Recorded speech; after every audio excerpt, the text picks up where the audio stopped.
Good news para sa mga Pinoy tennis fans.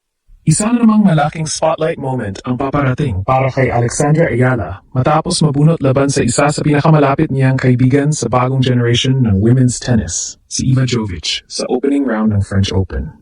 At oo, magkaibigan sila. Pero pagdating sa clay court ng Roland Garros, walang friendship tune. Ang mas nakakagulat, maraming fans ngayon ang naniniwalang kayang-kaya ni Alex ang matchup na ito. Habang si Eva ay isa ring rising teenage sensation mula Amerika, malinaw na mas experienced si Alex pagdating sa pressure ng malalaking tournaments at laban kontra elite opponents. Sa katunayan, si Alex ay nakapasok na sa WTA Top 50 at mayroon ng multiple wins laban sa top-ranked players nitong nakaraang taon. Pero hindi rin basta-basta si Jovic. Nitong Australian Open 2026, kinulat niya ang tennis world matapos talunin ang top 10 star na si Jasmine Paolini para makarating sa second week ng Grand Slam. Isa yung statement na nagpataas agad sa tingin ng buong tennis world sa kanya. Ang nakakatuwa rito, sa doubles, magka-partner pa minsan sina Alex at Eva. Ilang beses na silang nagsama sa tournaments tulad ng Auckland at Indian Wells, dahilan para makita ng fans ang natural chemistry nila bilang magkaibigan. Pero ngayon, magkaibang side na sila ng net. At dito nagsisimula ang pinaka-interesting na tanong. Kaya bang gulatin ni Alex ang kanyang best friend sa pinakamalaking clay tournament sa mundo? Kung may isang bagay na sobrang interesting sa bagong generation ng women's tennis ngayon, iyon ay ang kakaibang kombinasyon ng friendship at rivalry. Hindi na ito gaya noon na puro tension at drama lang sa pagitan ng mga batang stars. Ngayon, maraming rising players ang totoong magkaibigan off-court, pero brutal pa rin kapag laban na. At isa sa pinaka-perfect example nito ay sina Alex at Eva Jovic. Sa doubles tournaments, ilang beses na silang nagsama bilang partner. Sa Auckland Open pa lang noong early 2026, umabot sila sa semifinals bilang tandem. Sumunod pa ang reunion nila sa Indian Wells, kung saan muling nakita ng fans ang closeness nilang dalawa bilang bahagi ng bagong wave ng teen tennis stars. Pero ngayong nagkatapat sila sa first round ng French Open, biglang nag-iba ang usapan.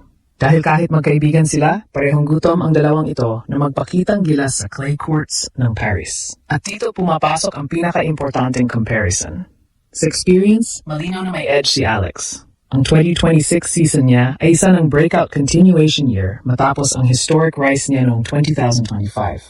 Nakapasok siya sa World Top 50 at umakyat hanggang World number 29 matapos ang malalalim na run sa Indian Wells at Miami Open. Umabot siya ng quarterfinals sa Dubai Championships, fourth round sa Indian Wells at Miami, at nagkaroon pa ng impressive clay performances sa Rome.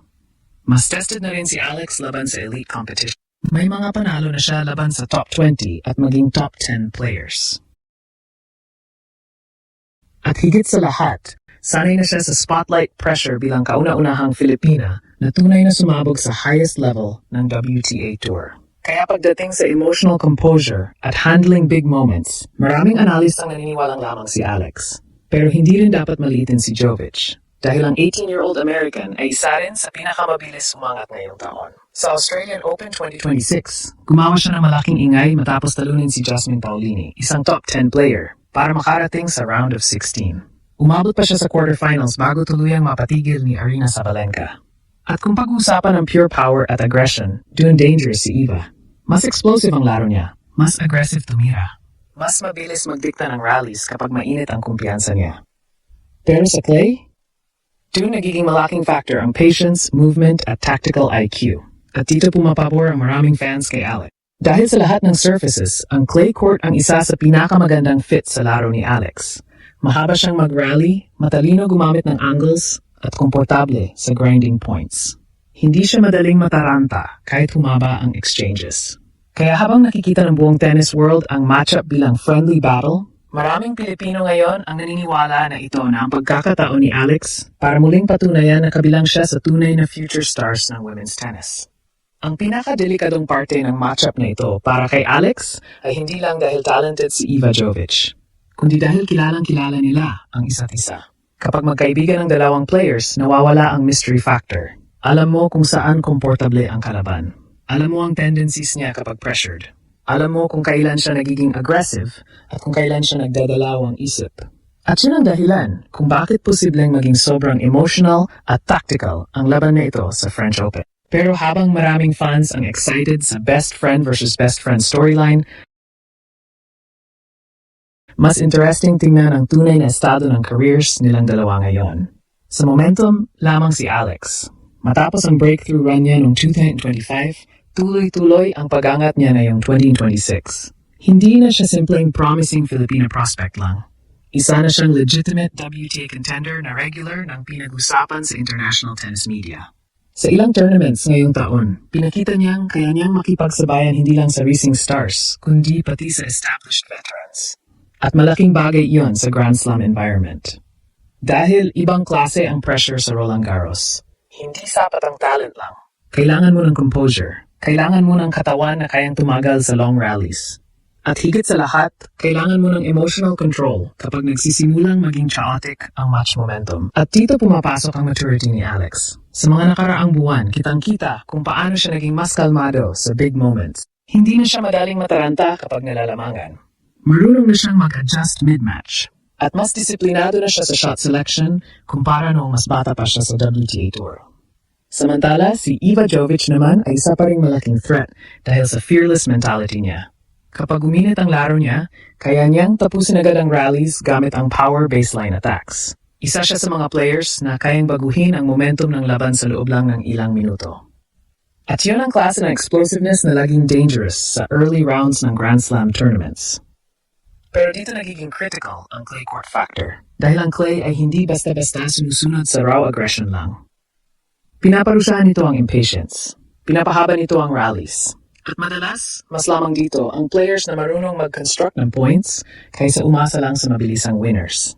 Kaya para sa maraming observers, mas natural ang fit ni Alex sa ganitong surface. At kung titingnan ang playing styles nila, posible talagang maging malaking advantage yon para sa Filipina star.